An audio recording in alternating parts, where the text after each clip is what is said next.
Hi folks, and welcome back to my basement. I am here today to demonstrate how to use the online homework system that we will be using this semester in our class on generalized linear models. This morning I updated our course website so that the link is now available. The video that I am currently recording will be posted here once it's ready. So if I follow this link, you will see this landing page here. So the first thing you will do is type your last name as it is recorded in our MAUI system. So that means if you use a last name with a hyphen, you need to include the hyphen. If you use two last names with the space in between, write it that way. It is not case sensitive, however. The Iowa 8-digit ID is what you would enter next as found on your ID card or in various places within your own personnel records. I use a bunch of different dummy logins for testing purposes that I'm going to use for today. So I'm going to be person number 1 with that ID. And here we are. So this is the landing page. When you log in, you will be able to see all of the assignments that have been available and completed or not completed up to that point in the semester. You will also see your current point totals across all of the different components of the course and your current grade. This part of the landing page I update manually after an assignment is due, so it may take a day or two for your point totals to show. So at this point, we're going to do homework 0 for 2 points of extra credit towards your course grade. So when you click on your homework, this is what it will look like.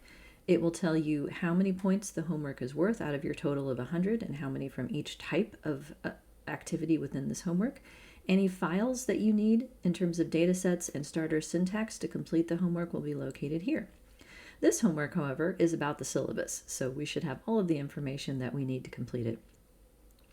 So it tells you what the level of precision is by which you need to enter your answers, so pay attention to that. There will be more extensive instructions as well during this initial section here.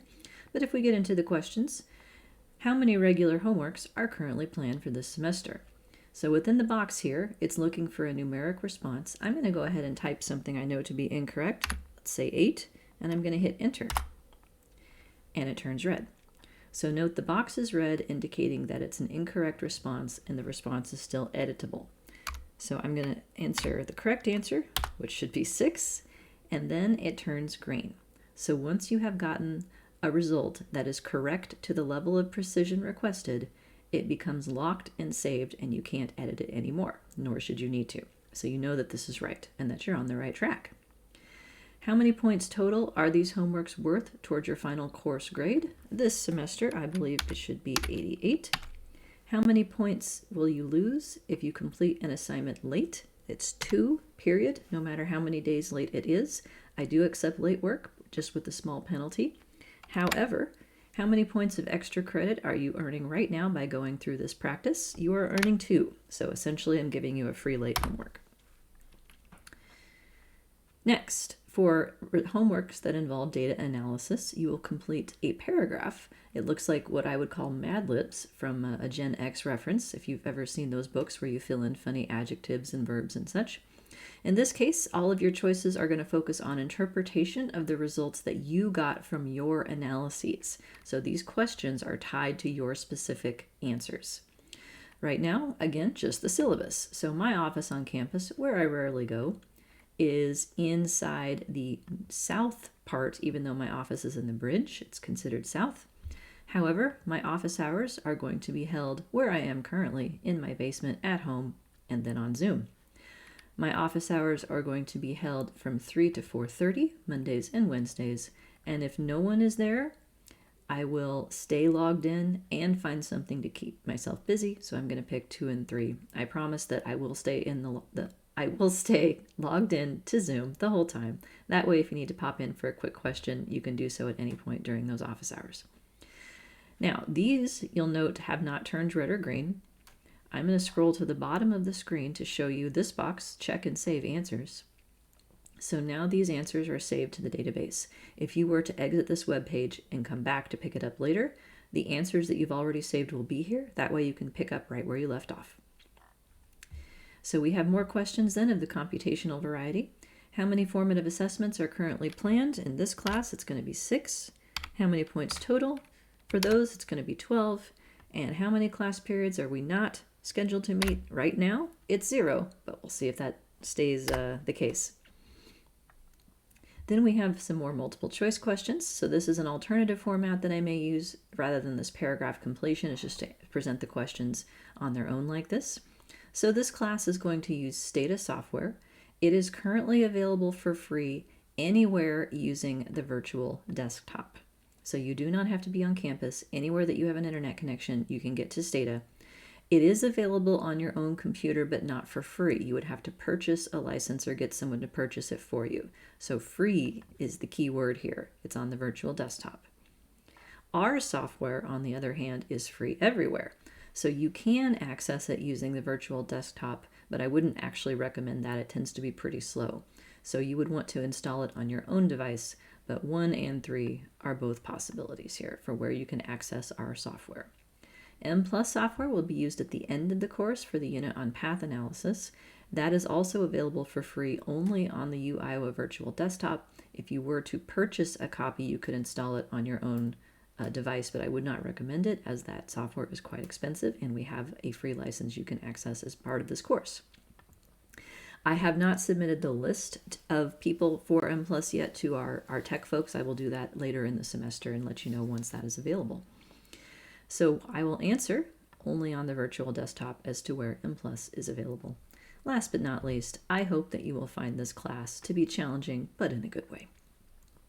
So at the bottom of the screen here, I'm going to click Check and Save.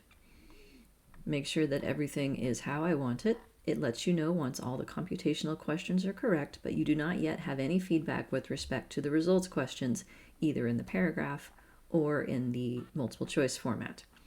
So once you've decided that you're happy with your work, you can submit. You do not have to answer every question. So you can answer as many as you possibly can, but if there's something you get stuck on, go ahead and submit, because the hit you would take for a very tiny fraction of a point will be less than the price you would pay for turning it in late. So I'm going to hit Submit Final Answers, and note what happens. All of the choices are removed so that you can focus on the answers that you provided and read them in a more comprehensive format. Same with the drop-down questions here. So let's say that I look at these and realize I'm not happy, I want to go back and change something. There's a button for that. So I'll click Go Back and Change Something to show you that then all of your choices are then available. So once you've decided you're actually done for real, if you hit Submit Final Answers, there's one more step, because I want to make sure people aren't hitting that button by accident. Please enter your 8-digit ID to confirm your submission,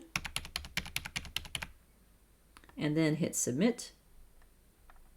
And at the bottom, it should tell you everything's been submitted, as well as when you can log in to see your score. If you go back to the main page, you can see your answers at any point. I did complete another version of this assignment with a different due date so that I could show you what it will look like after the due date has passed and all of your feedback is available. So this is an example of what incorrect answers will look like. So this semester I've made the red font that shows the incorrect answers in italics, so that hopefully that will be more distinguishable, not just based on color. And the correct answer will be shown in green behind it. That way you could potentially work backwards to figure out how you could have gotten the correct answer, and I'm happy to provide feedback on how that process should have worked for you as well. Likewise, if you miss an answer within the results sections, what you did say is going to be shown in red italics, followed by the correct answer in green regular font. And the same thing will be true for the drop-down questions down here. It also tells you how many points you have earned. So 6 out of 7 computational in this example, 7 out of 8 for the results section. So this is what I mean by each answer is worth a tiny fraction of a point. If you don't answer everything, that's okay. Go ahead and finish it. But this way, at least, you will get your feedback as to what the answers should have been. And again, you can work backwards or ask questions about how you should have answered that question. And that's it. So again, your point totals will be updated separately after a homework due date, but you should be able to log in at any point in the semester and see what's happened. So I hope you enjoy the homework system, and I hope everybody can stay safe in yet another snowy January day. See you on the other side.